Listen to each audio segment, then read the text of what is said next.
Hello, in this video I want to show you how to install Firefox browser on Vivo T1 Plus. To do this, we'll need to open a Google Play Store. Here in the top search, enter Firefox.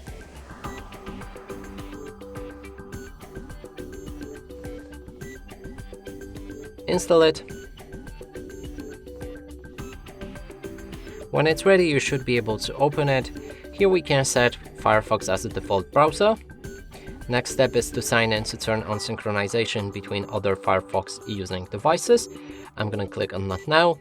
Enable notifications and your browser is ready. Let's open any website. And as you can see, it works fine.